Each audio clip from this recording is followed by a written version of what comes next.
Micro economics one का हम लोग पूरा का पूरा चैप्टर रिवीजन कर रहे हैं।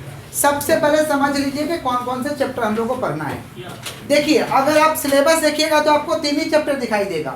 पहला है डिमांड एंड कंज्यूमर बिहेवियर, दूसरा हम लोगों का है प्रोडक्शन थ्योरी, और तीसरा चैप्टर हम लोग का परफेक्ट कंपटीशन। माने 3 ही चैप्टर पढ़ना है अगर आप सीयू के जो सिलेबस का स्ट्रक्चर है उसमें देखिएगा तो। लेकिन 3 चैप्टर को अगर हम लोग ब्रेक करेंगे तो टोटल हम लोग ब्रेक करके बनाए थे 7 चैप्टर, समझ रहे हैं? क्योंकि डिमांड में ही 2 चैप्टर हो गया, 3 चैप्टर हो गया था। Demand, consumer behaviour, elasticity of demand, समझ रहे हैं? तो पूरा का पूरा इकोनॉमिक्स रिवीजन करा रहे हैं। अच्छे से सुनिए, कॉन्सेंट्रेशन को हाईएस्ट लेवल पर रखिए, सभी लोगों को समझ में आएगा। सबसे पहला प्रश्न है कि व्हाट इज डिमांड। डिमांड यानी मांग। जब भी हमको सामान खरीदना होता है तो सबसे पहले देखिए डिमांड, हम लोग का मन में इच्छा चलता है कि सामान को क्या करना, खरीदना है। माने डिमांड होने के लिए डिजायरनेस का होना जरूरी है, इच्छा शक्ति का होना जरूरी है। दूसरा क्या जरूरी है भाई, परचेजिंग पावर, और तीसरा विलिंगनेस होना चाहिए। क्या होना चाहिए? माने किसी भी वस्तु का डिमांड होने के लिए 3 चीज का होना जरूरी है, desireness, desire to purchase, desire to खरीदने का इच्छा शक्ति। मान लीजिए रास्ते में जा रहा है, आइसक्रीम वाला है, कुछ खरीदने का इच्छा शक्ति ही नहीं हमारे अंदर जागृत हो रहा, तो डिमांड नहीं हो पाएगा, समझे? लेकिन रास्ते में जा रहा है, आइसक्रीम वाला को देखे, इच्छा शक्ति हो गया, आइसक्रीम खरीदेंगे। मान लीजिए आइसक्रीम का दाम है 10 रुपया, तो परचेजिंग पावर भी आपके पास 10 रुपया, समझ रहे हैं? और अंदर से मन भी है कि हम खरीद लें, समझ रहे हैं? तो डिमांड होने के लिए 3 चीज का होना जरूरी है, डिजायर टू परचेज, खरीदने का इच्छा शक्ति, परचेजिंग पावर, पैसा होना चाहिए, और एक विलिंगनेस। विलिंगनेस का मतलब हिम्मत, आगे पीछे सोचने वाला नहीं। कभी कभी क्या होता है कि इंसान को खरीदने का इच्छा भी रहता है, पैसा भी रहता है, लेकिन वो खरीदने से डरता है कि खरीदेंगे तो मेरा पैसा खर्च हो जाएगा, चलो रहने दो, कल खरीदते हैं, नहीं खरीदते हैं। बहुत लोग ऐसे होते हैं। तो विलिंगनेस का होना जरूरी है। तीनों रहेगा तो ही किसी वस्तु का डिमांड होगा, नहीं तो डिमांड नहीं होगा, समझ रहे? इसे हम कहते हैं इफेक्टिव डिमांड। इसको हम क्या कहते हैं? Effective demand. डिमांड का डेफिनेशन बनाते हैं कि demand is the desire to purchase backed by the purchasing power. Demand is the desire to purchase backed by the. Demand क्या है? वस्तुओं को खरीदने का इच्छा शक्ति है, लेकिन उसे सपोर्ट कौन करना चाहिए? परचेजिंग पावर, समझ रहे हैं? दूसरे तरीका से भी डेफिनेशन समझाए थे कि demand refers to quantity demand of a particular commodity in which buyer willing to purchase and able to purchase, जिसमें बायर खरीदना भी चाहता है और खरीदने में सक्षम भी है, तो उसे उस वस्तु का क्या कहेंगे हम लोग? डिमांड कहेंगे। अच्छा, डिमांड को प्रभावित करने वाले कुछ तत्व है जिसे कहते हैं डिटर्मिनेंट्स ऑफ डिमांड। या तो डिमांड को घटाएंगे या तो डिमांड को बढ़ाएंगे, जिसे हम कहेंगे डिटर्मिनेंट्स ऑफ इंडिविजुअल डिमांड भी कहते हैं। तो पहला क्या भाई? Need of the individual. हम लोग के इंडिविजुअल माने किसी व्यक्ति का नीड पे डिपेंड करता है। ज़्यादा जरूरत है तो हम लोग किसी वस्तु को ज़्यादा खरीदते हैं, कम जरूरत है कम खरीदते हैं, नहीं जरूरत है नहीं खरीदते हैं। तो पहला क्या भाई? Need of the individual. बोलो क्या बोले हैं? Need of the individual. दूसरा taste and preference. Taste and स्वाद और पसंद चेंज हो जाएगा, डिमांड चेंज हो जाएगा। समझ पा रहे हैं? बीड़ी पीते थे अच्छा नहीं लग रहा, आप क्या पियेंगे? सिगरेट, टेस्ट चेंज हो चुका है। चाय पीते थे अच्छा नहीं लग रहा, क्या पियेंगे? कॉफी, टेस्ट चेंज हो चुका है। तो पहला क्या? Need of the individual. दूसरा क्या? Taste and preference. Taste and income of the consumer. Customer का income change, demand change. Customer का income change, demand change. Future expected price. Future में लग रहा कि वस्तु का दाम कम हो जाएगा, तो लोग आज ही वेट करेंगे कि रुको, आज खरीदना भी है तो कम कम खरीदो, क्योंकि फ्यूचर में दाम कम हो जाएगा। ऐसा लग रहा है कि फ्यूचर में दाम बढ़ने वाला है, तो लोग आज ही खरीद लेंगे। जैसे नमक का कई बार हल्ला हो गया था कि फ्यूचर में बहुत ज़्यादा प्राइस हो जाएगा। समझ रहे हैं क्या बोल रहे हैं? बहुत ज़्यादा प्राइस हो जाएगा, तो लोग क्या किए? फटाफट नमक खरीद कर रख ले, आज सस्ता आज खरीद लो, क्योंकि फ्यूचर में क्या हो जाएगा? महंगा हो जाएगा। समझ पा रहे हैं? तो किसका बात करें? डिटर्मिनेंट्स ऑफ कौन सा डिमांड का बात कर रहे हैं? Individual demand. डिटर्मिनेंट्स ऑफ कौन सा डिमांड? तो पहला क्या भाई? Need of the individual, taste and preference, income of the consumer. Income of the price of the commodity. वस्तु का प्राइस ज्यादा हो जाएगा तो डिमांड चेंज हो जाएगा, कम भी हो जाएगा तो डिमांड चेंज हो जाएगा। इसको कहते हैं price of the commodity. Price of the, समझ रहे? सारे के सारे डिटर्मिनेंट्स है कौन सा डिमांड के हैं? Individual demand. कौन सा डिमांड? डिमांड 2 तरीका का होता है, इंडिविजुअल डिमांड, मार्केट डिमांड। मेरा अकेला का डिमांड को कहेंगे इंडिविजुअल। आप सभी का डिमांड को हम अगर जोड़ दें तो कौन सा डिमांड आ जाएगा? Market demand. कौन सा डिमांड? समझ रहे?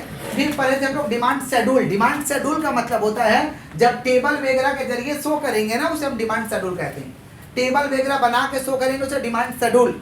डिमांड कर्व जब हम डायग्रामेटिकली रिप्रेजेंट करेंगे, डायग्राम बना के समझाएंगे, इसको कहते हैं डिमांड कर्व। समझ पा रहे हैं क्या बोल रहे हैं? तो डिमांड शेड्यूल माने डिमांड को हम टेबल बना के दिखा रहे हैं। डिमांड कर्व, डिमांड को हम क्या बना के दिखा रहे हैं? कर्व बना के दिखा रहे हैं। इसे हम कौन सा कर्व कहेंगे भाई? Demand curve. फिर हम लोग समझे थे demand function, determinants of individual demand को डिमांड फंक्शन के भी नाम से हम लोग जानते हैं। लॉ ऑफ डिमांड समझे थे, प्राइस ज्यादा है तो डिमांड कम है, प्राइस कम है तो डिमांड, इसे कहते हैं law of demand. Other things will be remaining constant, other factors will be remaining constant. तो लॉ ऑफ डिमांड क्या है? प्राइस और कमोडिटी का रिलेशन है। प्राइस और कमोडिटी का क्या है? प्राइस ज्यादा है तो डिमांड कम है, प्राइस कम है तो डिमांड, इसे हम क्या कहते हैं? Law of demand. Other factors will be remaining constant, अन्य कारक स्थिर होना चाहिए, जिसको हम कहते हैं सेटरस पारिबस। क्या कहते हैं हम लोग? सेटरस पारिबस। तो लॉ ऑफ डिमांड का डेफिनेशन समझाए भी थे, लिखवाए भी थे कि law of demand is the relation between price and commodity. When price rises demand will B fall, price fall demand will B rising. समझ पा रहे हैं? और other factors will be remaining constant. इसका जो लॉ ऑफ डिमांड का जो curve होता है ये डाउनवर्ड स्लोपिंग होता है। कर्व कैसा होता है? Downward sloping. समझ रहे हैं? Exception to the law of demand, law of demand का कुछ एक्सेप्शन था जहां पे लॉ ऑफ डिमांड का नियम लागू नहीं होता है। जैसे पहला एक्सेप्शन है डेमोन्स्ट्रेशन इफेक्ट, देखा देखी। लोग देखा देखी करने में पैसा नहीं देखते हैं, दाम ज्यादा फिर भी किन लेते हैं।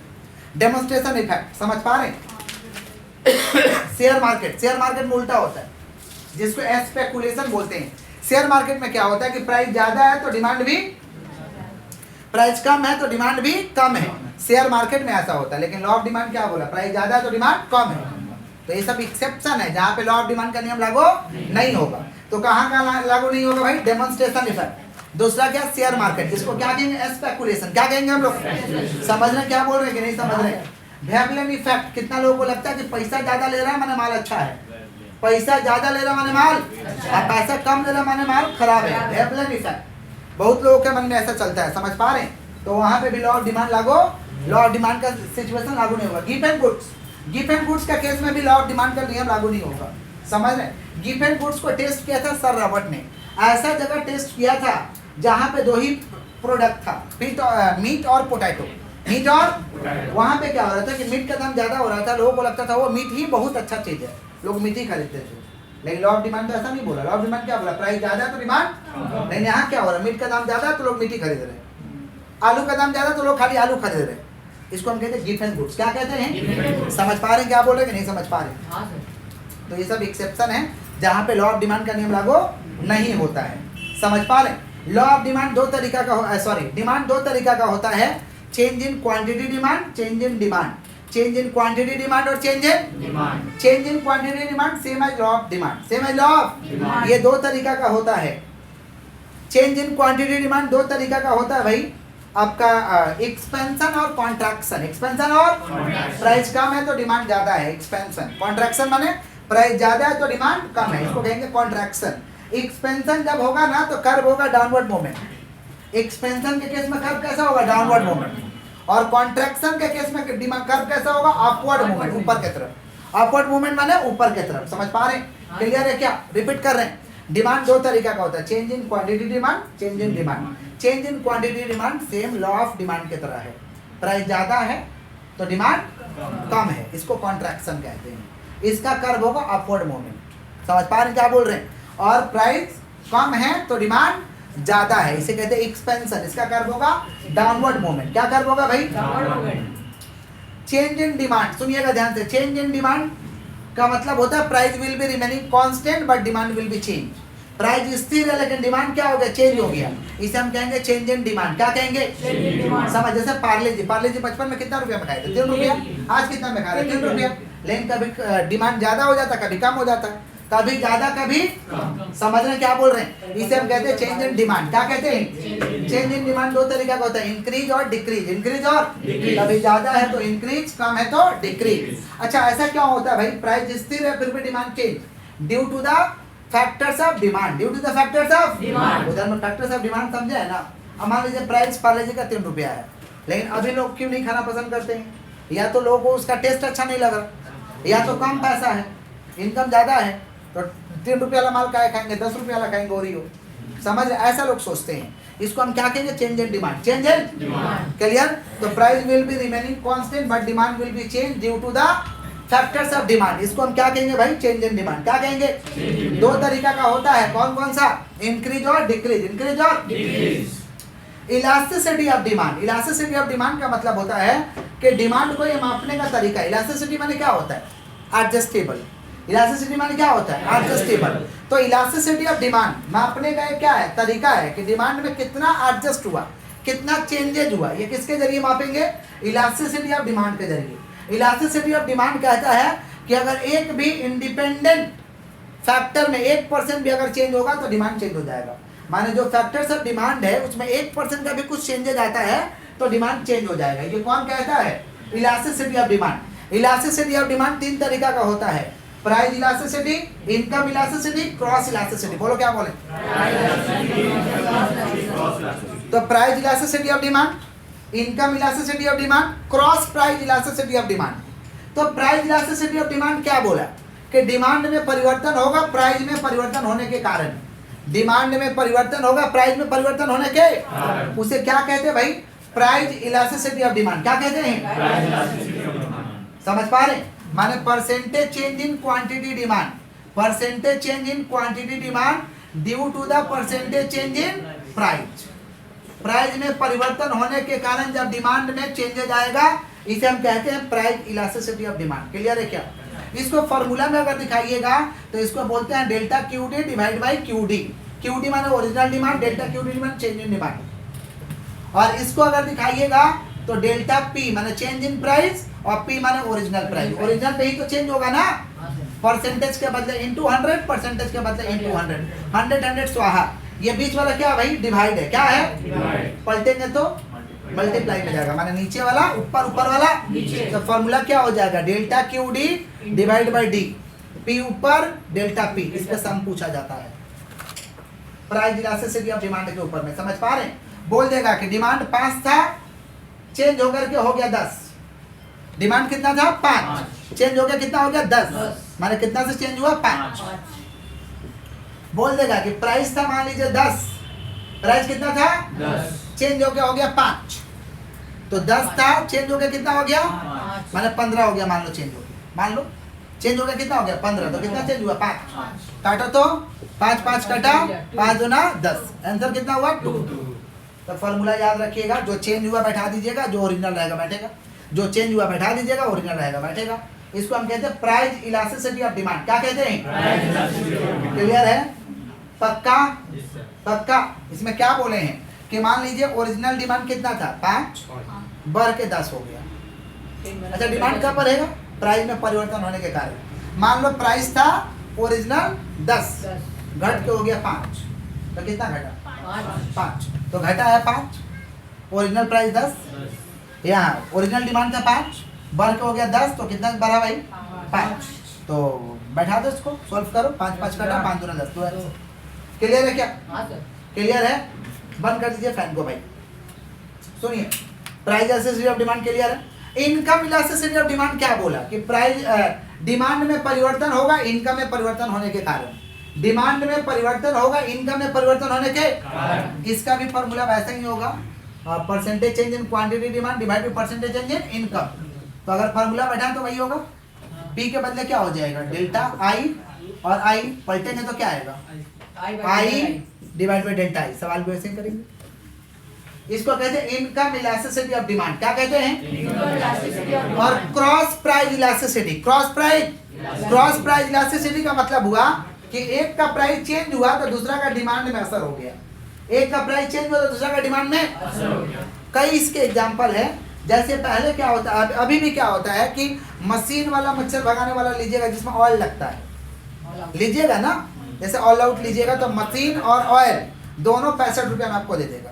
अब मान लीजिए गुड नाइट का मशीन ले लिए तो उसमें गुड नाइट का ऑयल लगेगा, तो अगला बार ऑयल लेने जाएगा तो ऑयल का दीजिए 65 रुपये। समझे? तो एक चीज सस्ता में दे दिए, एक चीज सस्ता में दे दिए, मशीन चला गया, बार बार किसका आप लीजिएगा? गुड नाइट का ऑयल लीजिएगा। समझ रहे? तो एक का प्राइस कम कर दिया तो दूसरा का डिमांड बढ़ गया। जैसे जियो ने किया, फ्री में सिम बांट दिया, सबके पास फ्री में सिम, फ्री में मजा। 3 महीना दिया, 4 महीना, 6 महीना दिया शायद। फ्री में सिम, फ्री में आ जाए। अब मान लीजिए सिम आपके पास किसका आ गया, जियो का, फ्री में आ गया।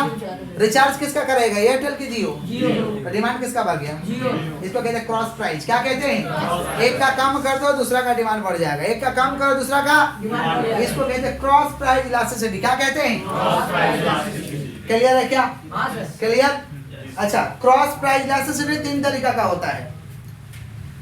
क्या होता है भाई, पॉजिटिव, नेगेटिव, जीरो। बोलो क्या बोले, बोले क्या बोले हैं, पॉजिटिव, नेगेटिव, जीरो। किसका बात कर रहे हैं हम लोग, क्रॉस प्राइस इलास्टिसिटी। बोलो क्या बोले हैं, कितना तरीका का होता है, पॉजिटिव, नेगेटिव, जीरो। तो क्रॉस प्राइस इलास्टिसिटी 3 तरीका का होता है। पॉजिटिव, पॉजिटिव किसके लिए भाई, पॉजिटिव किसके लिए, कौन सा गुड्स के लिए, कॉम्प्लीमेंट्री गुड्स। समझ पा रहे क्या बोल रहे हैं, पॉजिटिव किसके लिए भाई, कॉम्प्लीमेंट्री गुड्स। ऐसा पॉजिटिव का, पॉजिटिव माफ करिएगा, पॉजिटिव किसके लिए, पॉजिटिव का साइन जो होता है इसी ग्रेटर देन जीरो, इसी ग्रेटर देन जीरो। कौन सा गुड्स के लिए पॉजिटिव, सब्स्टिट्यूट गुड्स। कौन सा, सब्स्टिट्यूट, एक जैसा गुड्स। जैसे केरोसिन का दाम ज्यादा हो गया तो लोग क्या इस्तेमाल करने लगे, तो पॉजिटिव के लिए कौन सा गुड्स एग्जांपल हो जाएगा, सब्स्टिट्यूट। कौन सा गुड्स, और नेगेटिव के लिए कौन सा हो जाएगा, कॉम्प्लीमेंट्री। कौन सा, कॉम्प्लीमेंट्री। इसका वैल्यू हो जाएगा इसी लेस देन जीरो, इसी लेस देन जीरो।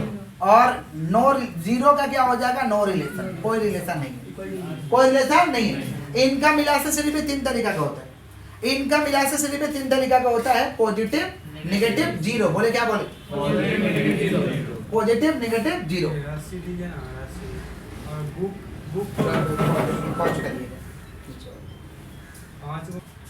सुनिएगा ध्यान से, किसका बात कर रहे भाई, income elasticity of demand. Income elasticity of demand भी 3 तरीका का है, positive, negative, zero. Positive, negative, zero. Positive का वैल्यू उसका भी होता है EI greater than zero, negative का वैल्यू होता है EI लेस देन जीरो, और EI इक्वल टू जीरो होता है जीरो का मतलब, जीरो का मतलब कोई रिलेशन नहीं, कोई रिलेशन नहीं है। अच्छा, ग्रेटर होगा कौन सा भाई गुड्स के लिए, पॉजिटिव। ये ग्रेटर जो होगा कौन सा गुड्स के लिए होगा, नॉर्मल गुड्स के लिए, नॉर्मल गुड्स। कौन सा गुड्स, और ये नेगेटिव होगा इंफीरियर गुड्स के लिए, घटिया क्वालिटी का goods, inferior goods.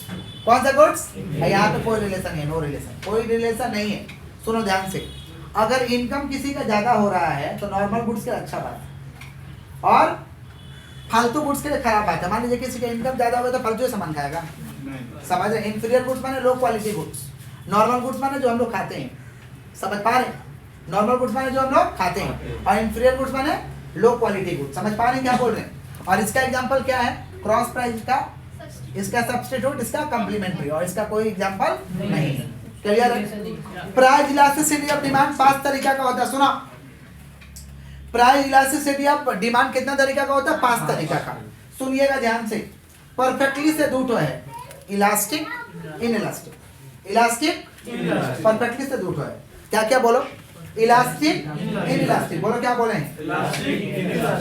Perfectly elastic. Perfectly elastic क्या कहता है कि प्राइस घटे बढ़े कोई फर्क नहीं पड़ेगा, उसका रिजल्ट जीरो होगा, माने जितना बिकना उतना बिकेगा, डिमांड जीरो रहेगा। माने जितना बिकना है, जैसे पेट्रोल डीजल का दाम बढ़ रहा तो बढ़े, कोई दिक्कत नहीं, जितना बिकना उतना बिकेगा, जितना बिकना उतना बिकेगा। इसे कहते हैं परफेक्टली इलास्टिक, माने EP equal to zero.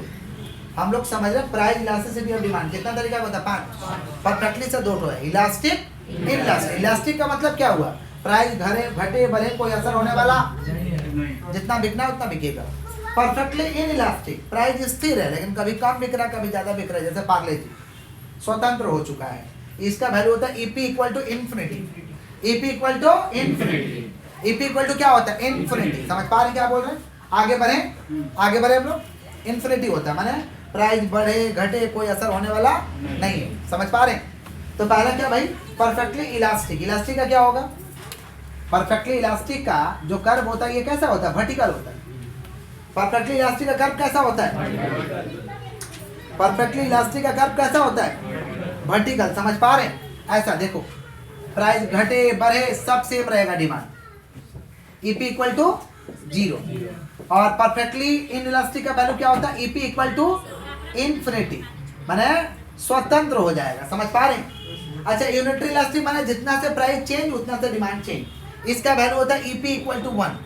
Unitary elastic का कर्व, वैल्यू क्या होता है? EP equal to 1, EP equal to 1। अच्छा, इसका कर्व कैसा होगा? ईपी इक्वल टू 0 वाला का कर्व होगा वर्टिकल, माने परफेक्टली इलास्टिक का कर्व पूछता है, कर्व कैसा होगा? वर्टिकल। परफेक्टली इन इलास्टिक का कर्व होता है हॉरिजॉन्टल। कर्व कैसा होता है? क्लास में लिखवाए हैं। परफेक्टली इलास्टिक का कर्व जो होता है वर्टिकल होता है, परफेक्टली इन इलास्टिक का कर्व कैसा होता है? हॉरिजॉन्टल। यूनिटरी इलास्टिक का वैल्यू 1 होता है, क्योंकि जितना से प्राइस चेंज उतना से डिमांड चेंज, समझे? और दो ठो है हम लोगों का, हाईली इलास्टिक और हाईली इलास्टिक, माने जितना से प्राइस चेंज उससे ज्यादा डिमांड चेंज। इसका वैल्यू होता है ग्रेटर देन 1। इसका वैल्यू क्या होता है? EP greater than 1, EP greater than 1। और हाईली इन इलास्टिक का वैल्यू होता है ईपी लेस देन 1। सुनो ध्यान से, प्राइस इलास्टिसिटी 5 तरीका का होता है। परफेक्टली से दो ठो है, इलास्टिक, इन इलास्टिक। इलास्टिक का वैल्यू होगा ईपी इक्वल टू 0, कर्व होगा वर्टिकल। इन इलास्टिक का क्या होगा भाई? EP equal to infinity, curve होगा हॉरिजॉन्टल। कर्व कैसा होगा? हॉरिजॉन्टल। यूनिटरी इलास्टिक, जितना से प्राइस चेंज, बालक क्या कर रहे हैं आप? जितना से प्राइस चेंज उतना से डिमांड चेंज, इसे कहते हैं यूनिटरी। हाईली इलास्टिक किसको बोलेंगे? जितना से प्राइस चेंज उससे ज्यादा demand change, EP less than 1। और हाईली इन इलास्टिक का क्या होगा भाई? जितना से प्राइस चेंज उससे कम demand change, EP less than 1, EP less than. और भी हम आप लोगों को समझाए थे कि भाई परफेक्ट सब्स्टिट्यूट का वैल्यू होता है EC equal to 1, EC equal to. Perfect complement का वैल्यू होता है EC equal to -1। Perfect substitute का वैल्यू होता है EC equal to 1। Perfect complement का वैल्यू होता है ईसी इक्वल टू -1। अच्छा, नॉर्मल गुड्स के लिए तो हम आगे बोल दिए हैं कि EI ग्रेटर देन 0।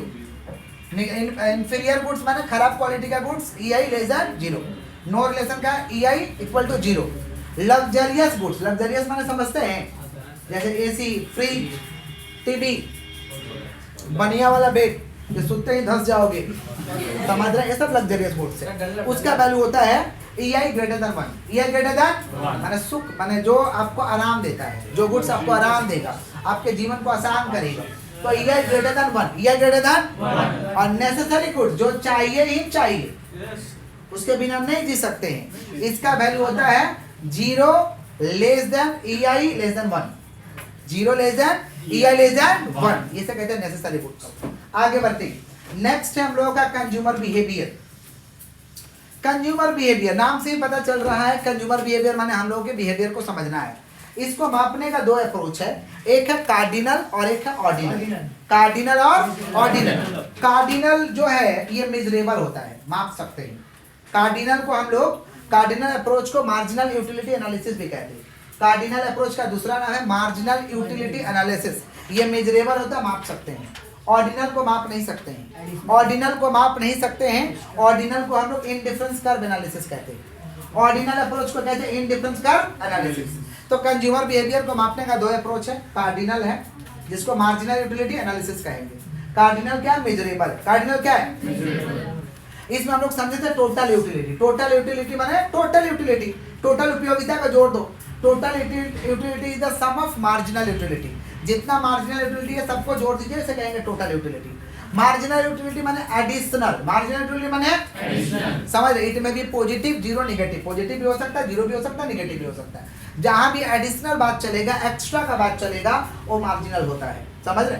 तो मार्जिनल यूटिलिटी, इसका रिलेशन समझे थे कि TU maximum MU 0, TU maximum MU 0, TU increases MU positive, TU increases MU positive, TU decreasing माने फॉलिंग, गिरना स्टार्ट करेगा, MU नेगेटिव। MU रिलेशन याद रखिएगा, TU maximum MU 0, TU increases MU positive, TU falling MU negative.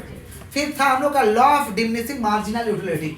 Law of diminishing marginal utility बोला कि when we are consuming more and more, when we are consuming more and more times the same commodity, same commodity को बार बार हम इस्तेमाल करेंगे तो हमारा satisfaction level कमते जाएगा। Then satisfaction level is decreasing. जैसे मान लीजिए मोबाइल को हम 6 साल से इस्तेमाल कर रहे हैं तो मेरे को मजा वही आता होगा जो पहले आता था। सेटिस्फैक्शन लेवल कम हो गया होगा कि नहीं हो गया होगा? कम हो गया होगा ना। इसको हम कहते हैं law of diminishing marginal utility. जैसे हम लोग कोई कपड़ा नया पहनते हैं, शुरुआत में बहुत मजा आता है, पहन के छेदा कर देते हैं उसमें, क्या मजा उतना ही आता है? नहीं सर। फिर किनके काम आता है? माता जी का। माता जी लोग पोछा लगाती है, वो भी 2-4 दिन माजा लेगी, तीसरा का दिन फेंक देगी। समझ रहे क्या बोल रहे हैं? इसको कहेंगे लॉ ऑफ डिमिनिशिंग मार्जिनलिटी। किसी प्रोडक्ट को ज्यादा इस्तेमाल कर लोगे, सेटिस्फेक्शन लेवल कम हो जाएगा। मान लो किसी का चिकन फेवरेट है, चिकन पे चिकन दबाया जा रहा है, बेटा पता चला कि 2-4 महीने उसको खाने का मन नहीं कर रहा है, इतना ज्यादा खा चुका है कि हमको सेटिस्फेक्शन लेवल गिर गया। सेटिस्फेक्शन लेवल, इसको हम कहते हैं law of diminishing marginal utility. समझ पा रहे हैं? और विद्वान लोगों का कहना है कि अच्छा चीज बार बार नहीं खाया जाता है, ज्यादा नहीं खाया जाता है, क्योंकि सेटिस्फेक्शन लेवल गिर जाएगा तो फिर 2-4 महीने बाद खाओगे। समझे? किसका बात कर? Law of diminishing marginal utility. Clear है क्या? पक्का? Consumer surplus, consumer surplus is the difference between ready to pay and actual to pay. Ready to pay and ready थे 1000 रुपया बाजार में खर्चा करने के लिए, लेकिन बाजार में गए तो लग गया 1300, माइनस में 300 आ गया। समझे? ये हुआ कंज्यूमर सरप्लस। तो कंज्यूमर सरप्लस में भी पॉजिटिव एंड नेगेटिव और जीरो। पॉजिटिव, नेगेटिव, ये क्या है? ऐसा रहता है। 1000 रुपया खर्चा करने का 2600 में हो गया, बहुत खुशी मिलता है, चेहरा पर हंसी रहता है। साला हम तो सोचे था 1000 लग जाएगा, 2600 में हो गया। कितना बच गया? 400। कितना बच गया? ये है कंज्यूमर सरप्लस। क्या है? तो consumer surplus is the difference between ready to pay and actual to pay. आगे बढ़ते हैं। ऑर्डिनल अप्रोच, ऑर्डिनल अप्रोच को इंडिफरेंस कर्व एनालिसिस भी कहते हैं। इसे दिया था हिक्स एलन पैरेटो ने। Hicks Allen Pareto, Hicks Allen Pareto economics का नेम है। इंडिफरेंस कर्व क्या बोला? कि हमारे कर्व पे कमोडिटी बंडल है अलग अलग तरीका का। इंडिफरेंस कर्व बोला कि हमारा ये जो कर्व है इसमें अलग अलग तरीका का कमोडिटी बंडल है, इसमें से कोई भी कस्टमर किसी भी कमोडिटी बंडल को कंज्यूम करता है तो उसे सेटिस्फेक्शन सेम लेवल का मिलेगा। जैसे मान लीजिए कमोडिटी बंडल ए है, बी है, सी है, डी है, ई है, माने अलग अलग प्रोडक्ट का कमोडिटी बंडल है। जैसे मान लीजिए यहाँ पे सभी बच्चे नाश्ता करते हैं, तो सभी लोग अलग अलग नाश्ता किए होंगे, सेम चीज नाश्ता नहीं किए होंगे। किसी को बिस्कुट चाय में ही सेटिस्फेक्शन मिल गया होगा, किसी को सत्तू पी के मिल गया होगा, किसी को कचौरी खा के मिल गया होगा। तो सारे कमोडिटी बंडल अलग अलग है, खा के सेटिस्फेक्शन मिल रहा है कि नहीं मिल रहा? समझ रहे हैं? तो यही बात बोला कौन? इंडिफरेंस कर्व, कि हमारे कर्व पे अलग अलग कमोडिटी बंडल है, उस कमोडिटी बंडल में कोई भी अगर कंज्यूम करता है तो उसे सेटिस्फेक्शन सेम लेवल का मिलेगा। समझे क्या बोले कि नहीं समझे? अब सब लोग तो सब दिन सेम खाते हैं क्या?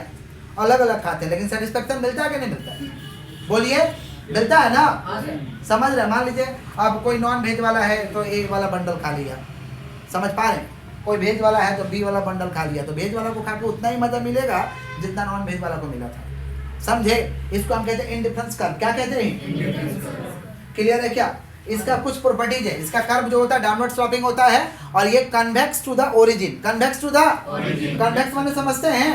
नीचे की तरफ मुंह रहेगा तो कन्वेक्स, ऊपर की तरफ मुंह रहेगा तो कनकेव, ऊपर की तरफ मुंह रहेगा कनकेव, नीचे की तरफ मुंह रहेगा कन्वेक्स। तो ये डाउनवर्ड स्लोपिंग होता है, कन्वेक्स टू द ओरिजिन होता है। और two indifference curve cannot be intersect each other, ऐसा नहीं हो सकता है। दो इंडिफरेंस कर्व आपस में कट नहीं हो सकता है। Higher the indifference curve higher level of satisfaction. Higher the indifference curve, ज्यादा है इंडिफरेंस कर्व तो ज्यादा मजा, कम इंडिफरेंस कर्व कम मजा। समझ पा रहे हैं कि नहीं समझ में आ रहा है? पक्का? और इंडिफरेंस कर्व के कलेक्शन को हम कहते हैं इंडिफरेंस मैप। इंडिफरेंस कर्व के कलेक्शन को क्या कहते हैं? Indifference map. तो इंडिफरेंस कर्व क्या है? कमोडिटी का बंडल है, उसमें किसी भी बंडल पे आप कंज्यूम करिएगा तो सेटिस्फैक्शन आपको सेम लेवल का मिलेगा। Higher the indifference curve higher level of satisfaction. Indifference curve is downward sloping and convex to the origin. Convex to the origin. और collection of indifference curve is known as indifference map. Indifference समझ रहे क्या बोल रहे कि नहीं समझ रहे? और two indifference curve cannot be intersect each other. दो इंडिफरेंस कर्व कभी भी आपस में काट नहीं सकता है।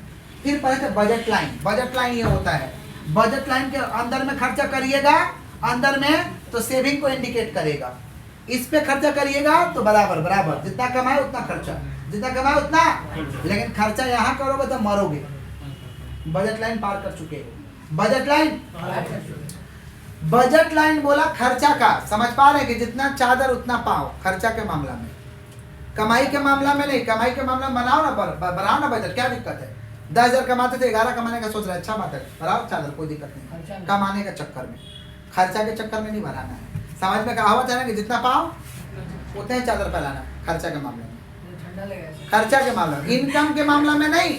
इनकम के मामला में जितना तुमको चादर फैलाना फैलाओ, कोई दिक्कत नहीं, चलेगा। समझे? तो बजट लाइन भी यही बोला कि अगर आप with in the budget line करते हैं खर्चा तो आपको सेविंग को इंडिकेट करेगा, एट द बजट लाइन करते हैं तो बराबर, और बियॉन्ड द बजट लाइन करेंगे तो आपको लॉस इंडिकेट करेगा, डेफिसिट को इंडिकेट करेगा। किसका बात करें? Budget line. किसका? नेक्स्ट चैप्टर हम लोगों का थ्योरी ऑफ प्रोडक्शन। अच्छे से सुनिएगा, थ्योरी ऑफ प्रोडक्शन। प्रोडक्शन का मतलब हम लोग समझे थे, प्रोडक्शन का मतलब क्या होता है? The act of making goods and services. The act of making, वस्तु और सेवा का जब निर्माण करेंगे उसे प्रोडक्शन कहते हैं। वस्तु का निर्माण करना मतलब सामान को बनाना। जैसे मान लीजिए मोबाइल बना दिए वस्तु है, बुक बना दिए वस्तु है, इंक बना दिए वस्तु है, पेन बना दिए वस्तु है, इसको गुड्स कहेंगे। सर्विसेज का मतलब इलेक्ट्रिसिटी कंपनी आपको क्या जनरेट कर रहा है? सर्विसेज। जियो कंपनी आपको क्या जनरेट कर रहा है? सर्विसेज। ये लोग जनरेट करना बंद कर दे, क्या इलेक्ट्रिसिटी का काम होगा यहाँ? आप लाइट जला पाइएगा? बिजली का उत्पादन हो रहा तब जाकर बिजली जला पा रहे। ये सब पंखा चल रहा, अरे सब्स्टिट्यूट है, ये चल पाएगा क्या? नहीं चल पाएगा। तो the act of making goods and services, या तो गुड्स बनाइए या तो सेवा का उत्पादन करिए, दोनों ही प्रोडक्शन है। उसका यूटिलिटी होना चाहिए, क्या होना चाहिए? और उससे कमाई होना चाहिए। उसे क्या होना चाहिए? तीन का तीन कंडीशन सेटिस्फाइड करेगा तो प्रोडक्शन है। प्रोडक्शन को करने के लिए कुछ साधन का होना जरूरी है। कितना साधन का होना जरूरी है? 4। Land, labour, capital, entrepreneur. बोलो क्या बोले? Land is the natural gift, land is the natural gift. और immobile, land is the natural gift और ई मोबाइल एक जगह से दूसरी जगह तक नहीं ले जा सकते हैं, और ये भगवान का दिया हुआ है। समझ पा रहे? Labour, labour means mental work, physical work, mental work और सेमी फिजिकल वर्क। सभी लोग क्या है? लेबर। सभी लोग क्या भाई? इकोनॉमिक्स कहता है पृथ्वी पे सभी लोग लेबर है। कोई मेंटल क्लास का है, कोई सेमी मेंटल है और कोई फिजिकल है, पूरा शरीर से खटता है। समझ रहे? कैपिटल, पूंजी चाहिए। Capital is the produce means the production. Capital is the produce means of production करने के लिए पूंजी चाहिए। प्रोडक्शन नहीं होगा बिना पूंजी का। समझ रहे? और एंटरप्रेन्योर कौन है? He is the innovator of the business, जो बिजनेस को इनोवेट करेगा, नया नया आइडिया लेके आएगा। He is the innovator of the business. Risk taker, reward earner. Risk taker, किसका बात कर रहे हैं? Factors of production. किसका बात कर रहे हैं? Production function. इनपुट को आउटपुट में कन्वर्ट करने की प्रक्रिया को क्या कहते हैं? Production function. क्या कहते हैं? माने production function is the functional relationship between input and output. Input and input और आउटपुट के संबंध को हम कहते हैं प्रोडक्शन फंक्शन। जैसे पंखा, ये क्या है? आउटपुट। इसको बनाने वाला सामान क्या है? इनपुट। ये मोबाइल क्या है? आउटपुट। बनाने वाला सामान क्या है? इनपुट। तो इनपुट और आउटपुट का संबंध मिल रहा तब तो मोबाइल चल रहा। एक वो इनपुट हिल जाएगा, मोबाइल नहीं चलेगा। समझ पा रहे क्या बोले? इसमें का कुछ भी हिल जाएगा तो मोबाइल चलने वाला नहीं। तो दोनों का रिलेशन को क्या कहेंगे? Production function. समझे क्या बोले? प्रोडक्शन फंक्शन दो तरीका का होता है, short term production, long run production. Short term माने 12 महीना के अंदर अंदर, 12 महीने से कम दिन। लॉन्ग रन माने 12 महीना से ज्यादा दिन। शॉर्ट रन में क्या होता है? In the short run some factors of production are fixed and some factors of production are variable in nature। माने उत्पादन के कुछ साधन फिक्स होगा, कुछ परिवर्तनशील। कहाँ पे होता है? शॉर्ट रन में। कहाँ पे होता है? शॉर्ट रन में धंधा करोगे ना तो कोई चीज, कुछ चीज फिक्स रहेगा, माने चेंज नहीं होगा, और कुछ चीज परिवर्तनशील होगा। समझ पा रहे हैं? इसको हम कहते हैं शॉर्ट रन। क्या कहते हैं? शॉर्ट रन के लिए बिजनेस करोगे तो देखो, बड़ा बड़ा कंपनी भी छोटे जगहों से चालू हुआ था। जैसे एप्पल जैसा कंपनी गैरेज से चालू हुआ था, तो गैरेज तो फिक्स था ना, फिक्स लोकेशन था। समझ रहे? शॉर्ट रन में। और उसका जो बनाने वाला वेरिएबल फैक्टर होगा वो क्या होता होगा? चेंज। तो शॉर्ट रन में कुछ फैक्टर्स फिक्स रहता है, कुछ क्या होता है? चेंज। लॉन्ग रन में क्या होता है? सारे के सारे फैक्टर्स परिवर्तनशील होते हैं। सारे के सारे फैक्टर्स क्या होते हैं? शॉर्ट रन में नियम किसका लागू होता है? Law of variable proportion. Law of variable proportion. Long run में किसका नाम नियम लागू होगा? Law of return to scale. Law of return to scale. Short run को सिंबॉलिकली हम ऐसे दिखाते हैं, शॉर्ट रन को सिंबॉलिकली ऐसे दिखाते हैं, एफ के पे बार कॉमा एल। बार रहेगा माने ये फिक्स है, ये परिवर्तनशील है। और लॉन्ग रन को ऐसे दिखाते हैं, के कॉमा एल, के कॉमा कोई बार वगैरह नहीं रहेगा। इसको सिंबॉलिकली ऐसे दिखाते हैं। क्लियर है क्या? Law of variable proportion applicable in short run. Short run में किसका नियम लागू होता है? Law of variable proportion. इसको, इस कर्व को एक्सप्लेन किया था, इस कंसेप्ट को दिया था मार्शल ने। इस कंसेप्ट को अल्फ्रेड मार्शल ने दिया था। इस कंसेप्ट का कहना था कि अगर आप नंबर ऑफ वेरिएबल फैक्टर बढ़ाइएगा तो टोटल प्रोडक्ट बढ़ेगा, लेकिन बहुत ज्यादा बढ़ा दीजिएगा तो टोटल प्रोडक्ट गिरने लगेगा। समझ रहे? माने लॉ ऑफ वेरिएबल प्रोपोर्शन भी इनपुट और आउटपुट के संबंध को शो करेगा। इनपुट और आउटपुट के क्या चीज को शो करेगा? संबंध को। इसको 3 कंसेप्ट के माध्यम से समझाया गया। Total product, average product, marginal product. Total, average, marginal. Total, average, marginal. Total product माने total production during the year. Total product minus total production, जो टोटल प्रोडक्शन हो रहा है इसे क्या कहेंगे, टोटल प्रोडक्ट। एवरेज प्रोडक्ट किसको कहेंगे, सुनिएगा ध्यान से, एवरेज प्रोडक्ट कहेंगे TP divide by N, TP divide by total product divide by number of variable factor, total product divide by, इसे क्या कहेंगे, एवरेज प्रोडक्ट, क्या कहेंगे। नेक्स्ट है मार्जिनल प्रोडक्ट, क्या है, मार्जिनल प्रोडक्ट माने एडिशनल प्रोडक्ट, मार्जिनल प्रोडक्ट माने कौन सा प्रोडक्ट, समझ पा रहे हैं, इसका फॉर्मूला है TPN minus TPN minus 1, TPN minus TPN minus, या इसे बोलते हैं delta P delta TP divide by delta N, delta TP divide by, इसका फॉर्मूला है किसका, बात कर मार्जिनल प्रोडक्ट, किसका, लॉ ऑफ वेरिएबल प्रोपोर्शन का 3 गो स्टेज है, increasing decreasing negative, increasing decreasing negative. पूछेगा law of variable, how many stage of law of variable proportion, तो किसमें टिक लगाएंगे, 3, कौन कौन, increasing decreasing negative, increasing decreasing, समझ रहे, इसमें रिलेशन समझते हैं टोटल प्रोडक्ट और मार्जिनल प्रोडक्ट का, टोटल प्रोडक्ट और TP increases MP positive, TP maximum MP 0, TP maximum, TP start falling MP negative, TP start falling MP, फिर रिलेशन समझते हैं एपी और एमपी का, एपी और when AP increases MP greater than AP, AP increases MP greater than AP, AP maximum MP equal to AP, MP equal to AP decreases MP less than AP, MP less than, ये relation था AP और MP का, वापस से बोलते हैं, AP increases MP greater than AP, AP maximum MP equal to AP, AP decreases MP less than AP, ये किसका रिलेशन है भाई, एपी और एमपी का, एपी और एमपी का, समझ रहे हैं क्या बोल रहे हैं कि नहीं समझ रहे हैं। नेक्स्ट हम लोग कहते हैं भाई law of return to scale, law of return to scale long run में अप्लाई होता है और ये शो करता है इनपुट और आउटपुट के रिलेशन को, ये 3 तरीका का है, increasing return to scale, decreasing return to scale जिसे डिमिनिशिंग रिटर्न भी कहते हैं, और कांस्टेंट रिटर्न टू स्केल, जितना लगाए उतना पाए, माने जितना इनपुट में चेंज उतना आउटपुट में चेंज, उसे कहते हैं कांस्टेंट, जितना इनपुट में चेंज उससे ज्यादा आउटपुट में चेंज, उसे कहते हैं इंक्रीजिंग, जितना इनपुट में चेंज उससे कम आउटपुट में चेंज, उसे कहते हैं डिक्रीजिंग, समझ पा रहे। तो law of return to scale 3 तरीका का है, increasing, constant, decreasing. Increasing percentage change in output greater than percentage change in input, percentage change in output equal to the percentage change in input, इसको constant कहते हैं। Percentage change in output less than percentage change in input, इसे क्या कहते हैं हम लोग, negative कहते हैं, मतलब क्या, डिक्रीजिंग, क्या कहेंगे हम लोग, नेक्स्ट हम लोग का कॉस्ट ऑफ प्रोडक्शन। देखिए भाई प्रोडक्शन करने के लिए पैसा देना पड़ता है, समझ पा रहे, जिसके लिए हम पैसा पेड करेंगे एक्सप्लिसिट कॉस्ट, जिसके लिए पैसा नहीं पेड करेंगे इम्प्लिसिट कॉस्ट, समझ पा रहे, एक्सप्लिसिट कॉस्ट, इम्प्लिसिट कॉस्ट और नॉर्मल प्रॉफिट को जोड़ दो तो आएगा economic cost, explicit cost, implicit cost, normal profit जोड़ दो क्या आ जाएगा, इकोनॉमिक कॉस्ट, क्या आएगा आपका, इकोनॉमिक कॉस्ट, समझ पा रहे। एक्सप्लिसिट कॉस्ट को अकाउंटिंग कॉस्ट भी कहते हैं, एक्सप्लिसिट कॉस्ट को अकाउंटिंग कॉस्ट कहते हैं, समझ रहे है, सुन रहे वाला। अपॉर्चुनिटी कॉस्ट, अपॉर्चुनिटी कॉस्ट क्या कहता है, जब बकवास में हम लोग बात करते हैं ना, जिसे इररिलेवेंट कॉस्ट भी कहते हैं, बकवास में बात करते हैं कि हम एक ऑप्शन को कैरी किए दूसरा को लॉस्ट करके, एक ऑप्शन को कैरी किए दूसरा को, और जब कुछ नुकसान हो जाता है तो हम लोग बकवास करते हैं, ये वाला काम नहीं करके ये वाला किए रहते हैं तो ज्यादा फायदा रहता है, इसको कहते हैं अपॉर्चुनिटी कॉस्ट। क्या कहते हैं, मान लो बिजनेस में 2 लाख रुपया लगा के बिजनेस चालू कर दिया लेकिन बिजनेस फ्लॉप हो गया, 2 लाख डूब गया, तो हम लोग बकवास करेंगे कि 2 लाख बैंक में रखते ना तो साला 2 लाख का 2 लाख बचा भी रहता, कुछ ब्याज भी आया रहता, इसी को कहते हैं अपॉर्चुनिटी कॉस्ट। क्या कहते हैं, सुनिएगा ध्यान से, कॉस्ट में भी 2 तरीका का कॉस्ट है, short run cost, long run cost. Short run cost में टोटल कॉस्ट आएगा fix cost plus variable cost, fix cost plus variable cost. अब फिक्स कॉस्ट क्या होता है, जो आप प्रोडक्शन करिए नहीं करिए चेंज होने वाला लगेगा ही लगेगा, आप फैक्ट्री को बंद रखिएगा तो भी पैसा लगेगा, चालू रखिएगा तो भी पैसा लगेगा, ज्यादा प्रोडक्शन करेगा तो भी पैसा लगेगा, कम प्रोडक्शन करेगा तो भी पैसा लगेगा, इसको हम कहते हैं फिक्स कॉस्ट। क्या कहते हैं, जैसे घर का आपका भाड़ा फिक्स है। वेरिएबल कॉस्ट क्या है, प्रोडक्शन करेंगे तो पैसा लगेगा, नहीं प्रोडक्शन करेंगे पैसा, जैसे इलेक्ट्रिसिटी जलाएंगे तो पैसा लगेगा, नहीं जलाएंगे पैसा नहीं लगेगा, ज्यादा जलाएंगे ज्यादा पैसा, कम जलाएंगे कम पैसा, इसे कहते हैं वेरिएबल कॉस्ट। क्या कहते हैं, माने fix cost is independent level of output, variable cost is dependent level of output, fix cost never be zero, variable cost can be zero.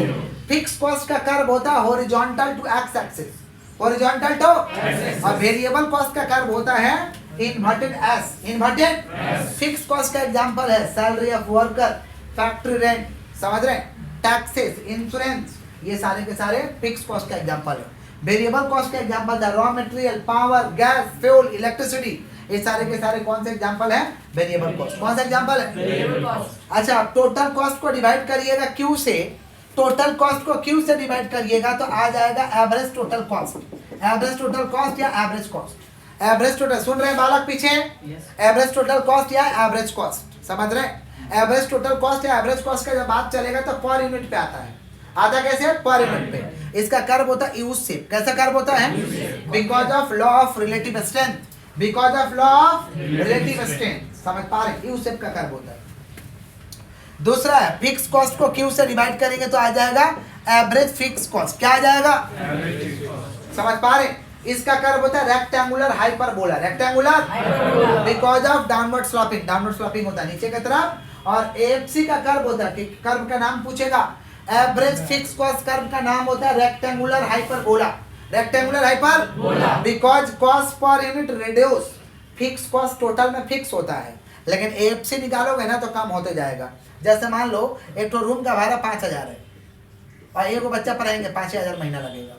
Room का भाड़ा 5,000 है, 10 बच्चा पढ़ाएंगे, भाड़ा कितना लगेगा? 500। 100 बच्चा पढ़ाएंगे अब कितना लगेगा? 50 रुपया। 1000 बच्चा पढ़ाएंगे अब कितना लगेगा? 5 रुपया। कम होते जा रहा है ना पर यूनिट पे, टोटल में फिक्स है, पर यूनिट पे कम हो रहा है, इसीलिए कर्व होता है डाउनवर्ड स्लोपिंग। इसलिए कर्व क्या होता है? जिसे कहेंगे रेक्टेंगुलर हाइपरबोला। बोलो क्या बोले? Rectangular hyperbola. आगे बढ़े हम लोग, पक्का। मार्जिनल कॉस्ट का कर्व कैसा होता है? अच्छा, वेरिएबल कॉस्ट को डिवाइड करोगे ना क्यू से तो आ जाएगा एबीसी। क्या आएगा? इसका कर्व होता है यू से। कर्व कैसा होता है? Because of law of variable proportion operate in the short run, because of law of variable proportion operate in the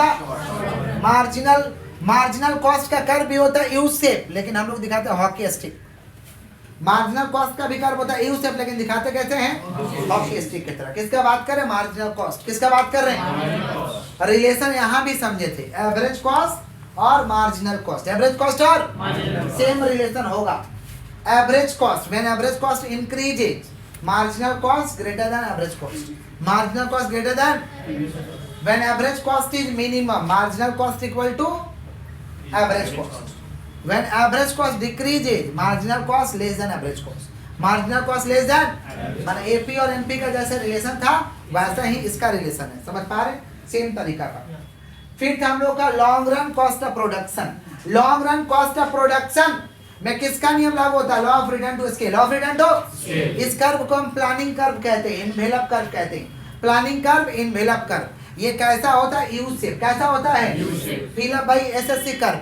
fill up by कौन सा कर्व? उसे हम कहते हैं प्लांट साइज। क्या कहते हैं? तो long run average cost curve U shape का होता है, इसे प्लानिंग कर्व कहते हैं, इन्वेलप कर्व कहते हैं। इसको फिलअप कौन करेगा? SSC curve. फिलअप कौन करेगा?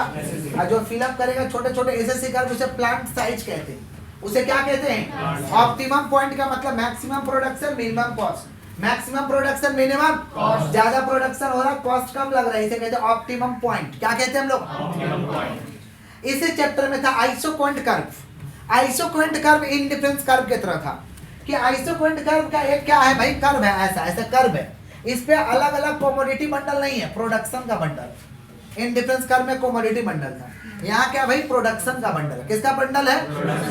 और इसमें कोई भी प्रोड्यूसर जब प्रोड्यूस करेगा गुड्स को तो उसे सेम लेवल का सेटिस्फेक्शन मिलेगा।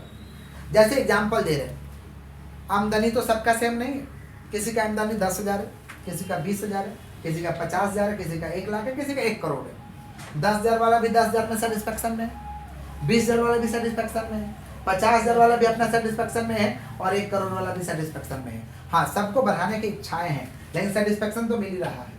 समझ रहे? यही बोला आइसोक्वेंट कर्व। बोला हमारे कर्व पे अलग अलग प्रोड्यूसर का, समझ पा रहे, प्रोडक्शन बंडल है। इस बंडल पे कोई भी आके प्रोड्यूस करता है किसी भी पॉइंट पे आके तो उसे सेम लेवल का सेटिस्फेक्शन मिलेगा। जैसे छोटा व्यापारी जो बिजनेस करता है वो कम में बिजनेस करके अपना खुश रहता है, जो उससे बड़ा रहता है बड़ा में करके खुश रहता है, जो उससे और नीचे रहता है वो करके अपना खुश रहता है। समझ? हमारा सेटिस्फेक्शन सबको सेम लेवल पे मिलेगा। ये आइसोक्वेंट कर्व किसको बोला? प्रोड्यूसर को। इंडिफरेंस कर्व किसको बोला? कस्टमर को। आइसोक्वेंट कर्व किसको बोला?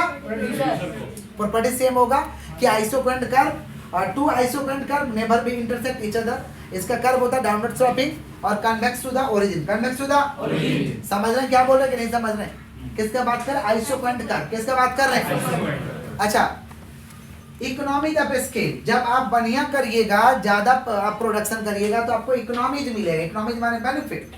इकोनॉमीज माने क्या होता है? इकोनॉमीज ऑफ स्केल दो तरीका का होता है, internal economies, external economies. Internal economies माने आप बढ़िया करिएगा आपको फायदा मिलेगा, आप खराब करिएगा आपको खराब होगा। इसको कहते हैं इंटरनल इकोनॉमीज। क्या कहते हैं? जैसे हम बढ़िया पढ़ाएंगे तो हमको फायदा होगा, हम खराब पढ़ाएंगे नुकसान हमको होगा। समझ पा रहे?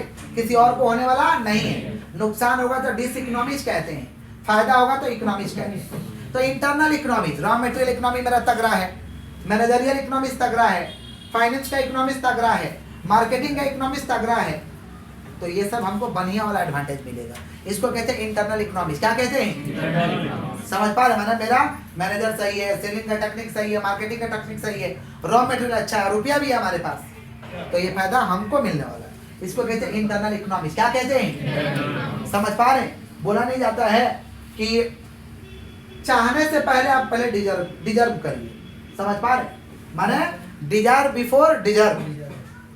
किसी भी चीज को पहले चाहत रखने से पहले उससे बनो, वैसा तुम उसके लायक बनो। समझे? तो तुम डिजर्व जब कर रहे हो, सब चीज तुम्हारा बढ़िया है, तो तुमको एक ना एक दिन जो तुम्हारा डिजायर है वो पूरा होगा। समझे? यही कौन बोला? Internal economies. कौन बोला? और एक्सटर्नल इकोनॉमीज, भगवान कुछ करिश्मा कर दिया, गवर्नमेंट कुछ करिश्मा कर दिया, सबको फायदा मिलेगा या तो सबको नुकसान मिलेगा। जैसे कोरोना में सबको नुकसान हुआ, ये सब एक्सटर्नल डिस इकोनॉमीज था। इंटरनल क्या था? समझ? सबको होगा, सब पे असर, डिमोनेटाइजेशन, नोटबंदी, सबको असर किया। समझ पा रहे? तो जो सबको असर करेगा इसको हम कहते हैं एक्सटर्नल। क्या कहते हैं? समझ रहे हैं क्या बोल रहे हैं कि नहीं समझ रहे हैं? फिर नेक्स्ट चैप्टर हम लोग का था रेवेन्यू। क्या था? सुनिएगा ध्यान से। जब कमोडिटी को बेचेंगे और जो भी पैसा कमाएंगे उसको रेवेन्यू कहेंगे। समझ पा रहे? बुद्धि में जा रहा? Selling the commodity and whatever money is earned is called revenue. Revenue तीन तरीका का, total revenue, average revenue, marginal revenue. Total revenue माने टोटल कमाई, P into Q, P into price into quantity। Average revenue माने per unit पे, total revenue divided by Q, total revenue divided by Q। और marginal revenue माने additional revenue. इसका relation समझे थे, TR AR MR का under perfect competition when price is constant. Price है जब प्राइस फिक्स रहेगा तो रिलेशन समझे थे, और हम टेबल बना के दिखाए थे कि प्राइस सब जगह फिक्स रहेगा। तो रिजल्ट आ रहा था कि TR increases at a constant rate, TR बढ़ रहा लगातार, price equal to the AR and MR, AR equal to the MR। समझ रहे? ये किसका रिलेशन था? TR AR MR का under perfect competition. Perfect competition है, जबरदस्त वाला कंपटीशन है, भयानक कंपटीशन है जहां पे प्राइस फिक्स होता है। फिर हम लोग रिलेशन समझे थे TR AR MR का अंडर इम्परफेक्ट कंपटीशन, जहां पे TR क्या होगा? TR और MR का रिलेशन समझे थे, TR इंक्रीज होगा तो MR क्या रहेगा? पॉजिटिव। TR मैक्सिमम होगा तो MR क्या हो जाएगा? जीरो। TR गिरेगा तो MR क्या हो जाएगा? Negative. When price is variable, variable के कंसेप्ट में इसका रिलेशन समझे थे। शट डाउन पॉइंट कब फर्म को बंद कर देंगे? When ABC is minimum point, average variable cost recover नहीं हो रहा, it should be better to shut down the firm. Firm को बंद कर देना उचित है। डेली का खर्चा नहीं चल रहा, डेली का बिजनेस का खर्च नहीं उठ रहा है, तो फर्म को बंद कर देना ही उचित है, क्योंकि भविष्य में कुछ आने वाला नहीं है। समझे? इसको कह रहे हैं shut down point. Profit maximization का दो कंडीशन था, first order, second order. First order था MC equal to MR, MC equal to, और सेकंड ऑर्डर था MC curve cut below from MR curve, MC curve cut below from, या MC curve is upward rising, MC curve is. तो second order बोलेगा तो second order बताइएगा, first order बोलेगा तो first order. First order क्या था? MC equal to MR, MC equal to, और सेकंड ऑर्डर क्या था? MC curve cut below from MR curve. समझ पा रहे? परफेक्ट कंपटीशन, नाम से पता चल रहा है जहां जबरदस्त कंपटीशन रहेगा, जोरदार कंपटीशन रहेगा, ऐसे कंपटीशन को हम क्या कहते हैं? Perfect competition. इसका फीचर्स क्या हो सकता है? Large number of iron seller, large number of iron, नहीं खरीदने वाला का कमी, नहीं बेचने वाला का। गुड्स आर होमोजेनियस, सबके पास एक जैसा गुड्स रहेगा। नो एडवर्टाइजमेंट कॉस्ट इनकट, कोई प्रचार उचार नहीं होता इस तरीके का मार्केट का। जैसे कॉलेज स्ट्रीट में एक ही जैसा है ना भाई, कॉलेज स्ट्रीट में बेचने वाला का कमी है, खरीदने वाला कमी है, सब लोग बुक बेचता है, उसका क्या प्रचार होता है? क्या कोई प्रचार नहीं होता। It is a price taker market, जो मिल रहा ले लो, जो पैसा मिल रहा हो ले लो। It is a price taker market. It is a price कौन सा मार्केट? टेकर मार्केट, माने जो मिल रहा है, जो चल रहा है वो ले लो। It is a price taker market. It is a price taker market. समझ पा रहे? Free entry and exit allowed. इस तरीका का दुकान में अपना पुराना दुकान हमेशा के लिए बंद कर सकते हो और नया दुकान जाके खोल सकते हो। Free entry and exit. Perfect knowledge about the market. ऐसा बाजार में जाना है तो नॉलेज लेके जाइए, ऐसे मत जाइए। Perfect knowledge about the market. Perfect knowledge about the किसका बात करें? फीचर था परफेक्ट कंपटीशन। परफेक्ट कंपटीशन का अगर इक्विलिब्रियम कंडीशन का बात करें तो दो तरीका का इक्विलिब्रियम है, short run, long run. Short run, long run. Short run में तीन सिचुएशन जनरेट हो सकता है, super normal profit, normal profit, minimum loss. Super normal profit, normal profit, minimum loss. Super normal profit कब होगा? When average revenue greater than average cost. लगाया थे 10, मिल रहा 100, सुपर नॉर्मल। या when total revenue greater than total cost. Total revenue greater than total cost, average revenue greater than average cost, इसे हम कहेंगे super normal profit. क्या कहेंगे हम लोग? नॉर्मल प्रॉफिट का मतलब होता है total revenue equal to the total cost, average revenue equal to the average cost. 10 लगाए थे 10 मिल रहा है, इसे ब्रेक इवन पॉइंट भी कहते हैं। It is also called break even point. Neither loss nor profit, neither loss nor profit. किसका बात कर रहे हैं हम लोग? Normal profit. किसका? मिनिमम लॉस क्या होता है? Minimum loss TR less than TC, TR less than TC. समझ रहे हैं? माने टोटल रेवेन्यू कम है टोटल कॉस्ट से। टोटल रेवेन्यू टोटल कॉस्ट से क्या भाई? कम है, तो इसे क्या कहेंगे? Minimum loss. क्या कहेंगे? Minimum loss. समझ? नॉर्मल प्रॉफिट को ब्रेक इवन पॉइंट भी कहते हैं। लॉन्ग रन इक्विलिब्रियम में एक ही कंडीशन जनरेट होता है, नॉर्मल प्रॉफिट। नॉर्मल प्रॉफिट किसको कहेंगे? Total revenue equal to the total cost, total revenue equal to the. इसी के साथ हम लोग का पूरा इकोनॉमिक्स खत्म।